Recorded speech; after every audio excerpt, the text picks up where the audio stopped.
이 새벽 우리에게 주신 하나님 말씀은 역대상 12장 1절에서 40절까지의 말씀입니다. 역대상 12장 1절에서 40절까지인데 우리 역대상 12장 1절에서 18절까지만 읽겠습니다. 우리 하나님의 말씀을 다 함께 받들어 읽겠습니다. 다윗이 기스의 아들 사울로 말미암아 시글락에 숨어 있을 때에 그에게 와서 싸움을 도운 용사 중에 든 자가 있었으니 그들은 활을 가지며 좌우 손을 놀려 물매도 던지며 화살도 쏘는 자요 베냐민 지파 사울의 동족인데 그 이름은 이러하니라.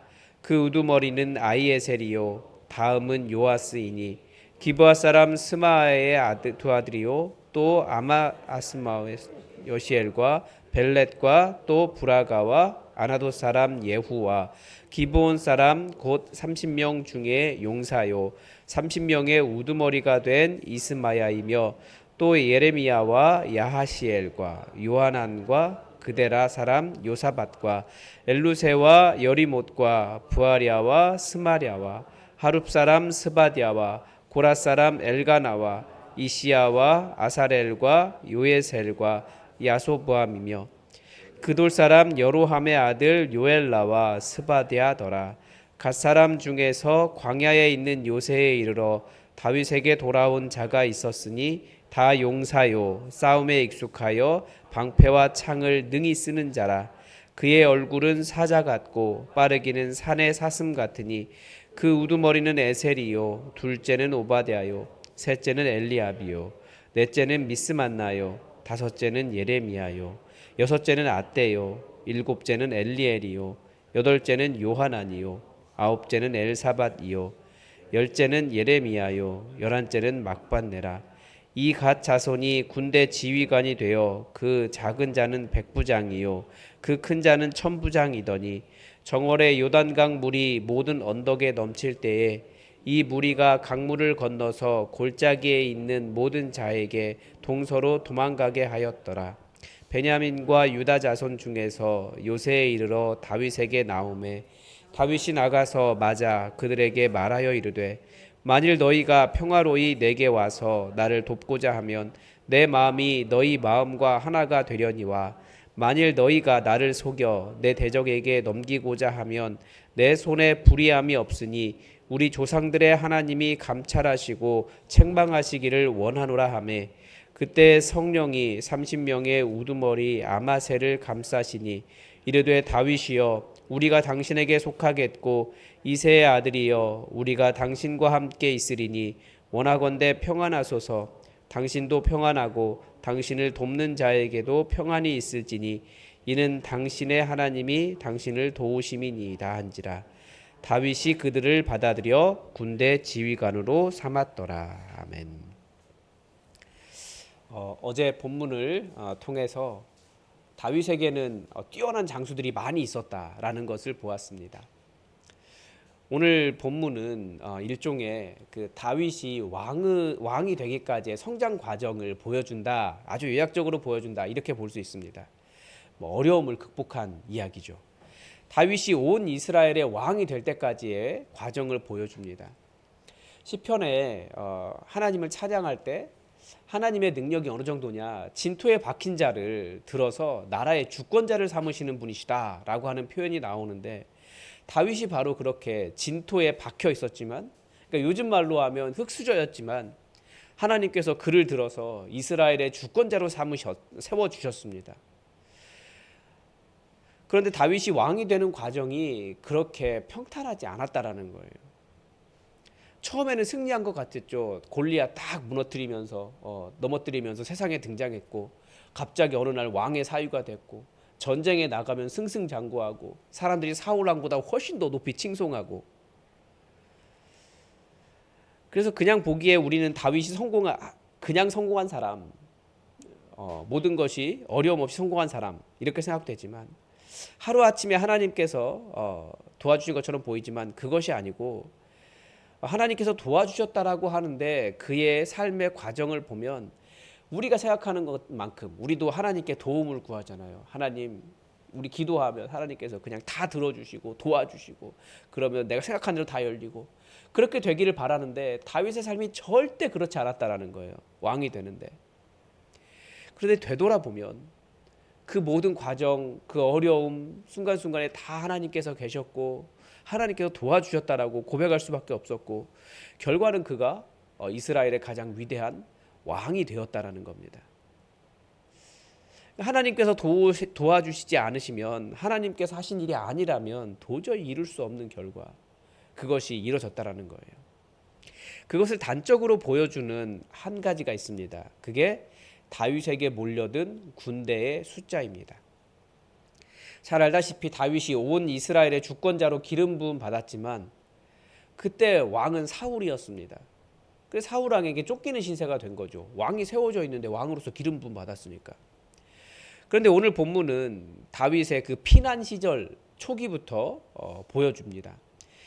역대기는 이 초기 피난 시절을 한꺼번에 묶고 있어요. 요새 광야 요새 지역이 있고 블레셋의 시글락 지역이 있는데 이걸 그냥 다 같이 묶어놓고 있습니다. 그래서 12장은 시글락을 먼저 시작하고 그리고 요새 나오고 다시 요새에서 시글락으로 시글락에서 헤브론으로 그렇게 해서 교차적으로 설명합니다. 그러니까 다 그냥 그 광야를 지내는 때와 시글락에 지낼 때를 너무나 어려웠던 다윗의 시대로 그렇게 그리고 있습니다.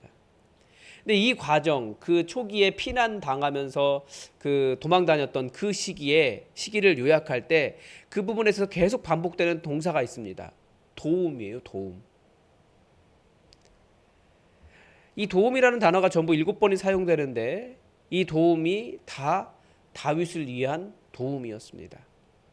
다른 지파 사람들이 다윗을 도왔고 심지어 사울과 동일한 그러니까 지금 현재 왕이었던 사울 왕과 동일한 지파였던 베냐민 지파에서도 사울을 도우려고 왔는데 이 사람들이 엄청난 용사들이었다라는 거예요. 시글락에서 지난 일도 큰 도움이 되었습니다. 당시 시글락은 블레셋 그러니까 적국인 계속해서 싸움을 했던 전쟁했던 적국인 블레셋의 땅이었습니다. 근데 그 사람도 다윗을 살 수 있도록 시글락에 갖다 그 시글락 지역을 준 거예요. 그런 도움 중에서 최고의 도움은 우리 하나님의 도우심이죠. 다윗이 이런 모든 도움을 받게 된 이유가 다 하나님의 도우심이었다라는 거예요.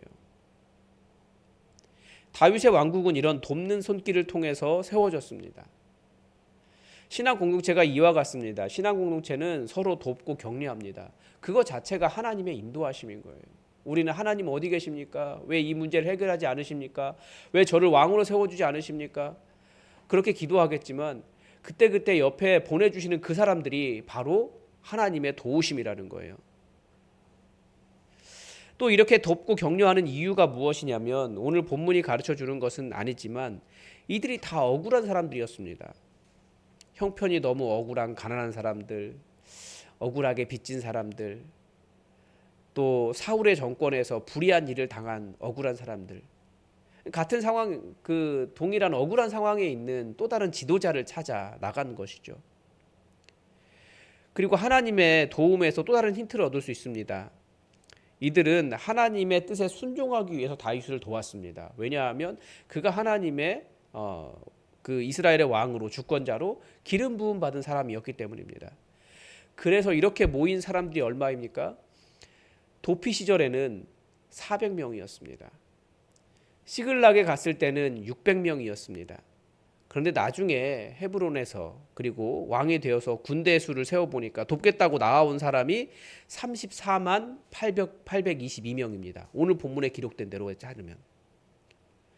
포로에서 돌아와 하나님의 나라를 재건하겠다라고 하는 역대기를 기록한 이 사람들의 눈에 이 다윗의 숫자의 변화 600명이 34만 명이 되는 이 일을 통해서 본문은 그 사람들의 숫자가 하나님의 군대와 같았다 이렇게 되어 있는데 그것을 보면서 어떻게 들렸겠습니까? 다윗의 장막이 회복되기를 바란 그들은 자신들의 상황이 다윗과 같다고 생각했을 거예요. 어떤 상황일까요? 다윗이 피난당했던 그 도망다녔던 광야와 적국으로 끌려갔던 적국에 있었던 시글락의 상황과 같다고 생각하지 않겠습니까?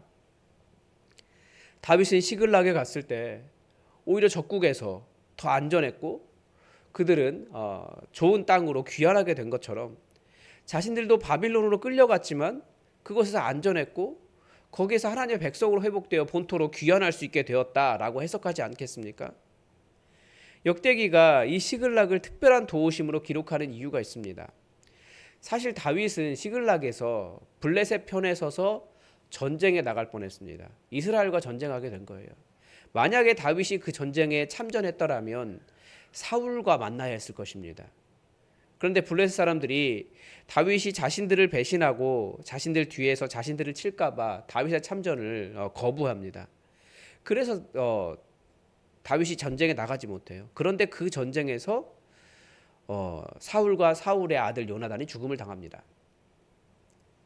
그래서 다윗은 왕이 없는 빈 땅으로 귀환할 수 있게 되었습니다. 가장 위대한 왕인 다윗은 그런 억울함을 당했고 피신해서 본토를 떠나야 했고 오해도 받았지만 하나님은 그를 도우셔서 그에게 처음에는 400명이라는 사람을 보내주셨고 더 어려울 때는 600명이라는 사람을 보내주셨고 나중에 왕이 될 때는 군사가 34만 명이 되어 하나님의 군대가 되었다 이렇게 가르쳐주는 것입니다. 귀환한 이스라엘 자손들도 비록 지금의 모습은 매우 초라해 보였을 것입니다. 최근에 들은 어떤 강의에서 바벨론이 얼마나 잔인했는지를 가르쳐 주더라고요. 바빌론은 정복한 나라 사람들을 이렇게 다 옮겨버렸다는 거예요. 그리고 그들이 살던 땅에 소금을 뿌려서 더 이상 사람이 살지 못하게 농사를 짓지 못하는 땅으로 만들어버렸다는 거예요. 그러니까 이 사람들이 포로에서 귀환했지만 바벨론이 무너지고 페르시아가 들어오면서 고레스 왕이 귀환하게 했지만 사실 굉장히 먹고 살기 어려운 사람이 살지 못하는 땅으로 돌아온 것입니다. 그것이 마치 다윗의 그 광야의 시간 같고 시글락이라고 하는 적국의 시간과 같고 헤브론의 시간을 지나 온 이스라엘의 왕이 되는 시간과 같이 그렇게 보이지 않았겠습니까? 그러니까 우리에게는 하나님께서 우리를 세워주실 때 그런 광야의 시간과 시글락의 시간과 헤브론의 시간을 지나 온 이스라엘의 왕이 되게 하시고 그때그때마다 그 어려움을 이길 수 있도록 돕는 사람들을 보내주셔서 결국에는 하나님의 군대가 되게 하시는 그런 하나님의 도움이 우리에게 있다라는 것입니다. 그러니까 성경은 우리에게 이 이야기를 하고 있습니다.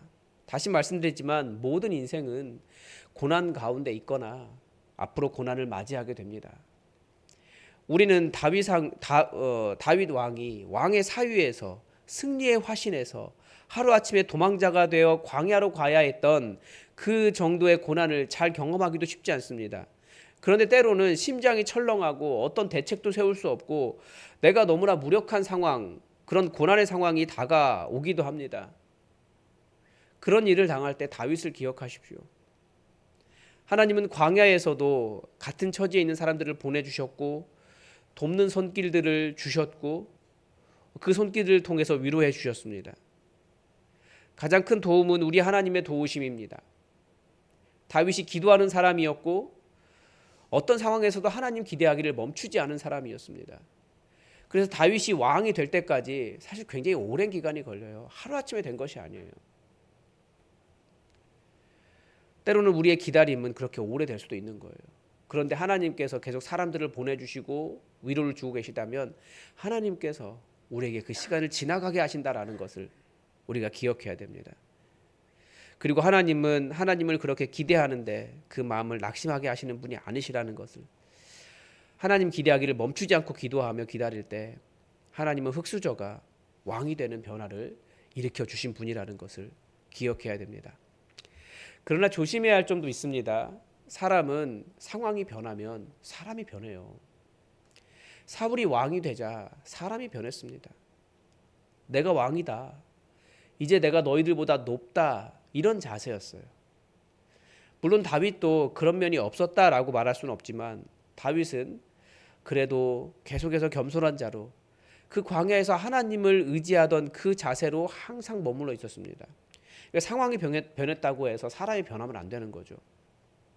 그래서 우리는 겸손해야 돼요. 지금 연약함 속에 광야 가운데 혹시 끌려간 것처럼 적국의 성 안에 내가 원하지 않는 자리에 있다고 절대 낙심하지 마십시오. 하나님은 우리의 기도를 들으시고 그 때를 견딜 수 있는 돕는 손길들을 보내주시고 견디게 하시고 결국은 이기게 하시는 분이십니다. 다윗의 군대가 피난 시절에 600명에서 결국은 34만 명이 되었다는 것을 기억하면서 우리가 우리에게도 이 시간들을 지나 하나님의 놀라운 승리의 역사가 일어나기를 우리 간절히 기도했으면 좋겠습니다. 우리도 오늘도 하나님의 뜻이 이루어지기를 주기도문으로 기도하겠습니다. 하늘에 계신 우리 아버지, 아버지의 이름을 거룩하게 하시며 아버지의 나라가 오게 하시며 아버지의 뜻이 하늘에서와 같이 땅에서도 이루어지게 하소서. 오늘 우리에게 일용할 양식을 주시고 우리가 우리에게 잘못한 사람을 용서하여 준 것 같이 우리 죄를 용서하여 주시고 우리를 시험에 빠지지 않게 하시고 악에서 구하소서. 나라와 권능과 영광이 영원히 아버지의 것입니다. 아멘. 여러분, 계속해서 우리에게 답은 성령님께서 임하시는 것입니다. 우리에게 성령의 세례를 부어달라고 기도합시다. 그리고 혹시 다윗과 같이 어려운 광야 시절을 보내시는 분이 계시면 하나님의 은혜를 구하십시오. 그 진토에서 일으켜서 그 나라의 주권자가 되게 하신 하나님의 놀라운 역사가 내 삶에도 일어나게 해달라고 여러분 하나님의 도우심을 구하시기 바랍니다. 그리고 이 시기를 이겨나갈 수 있는 도움의 손길들을 계속해서 우리에게 보내달라고 우리 함께 기도하겠습니다. 기도합시다.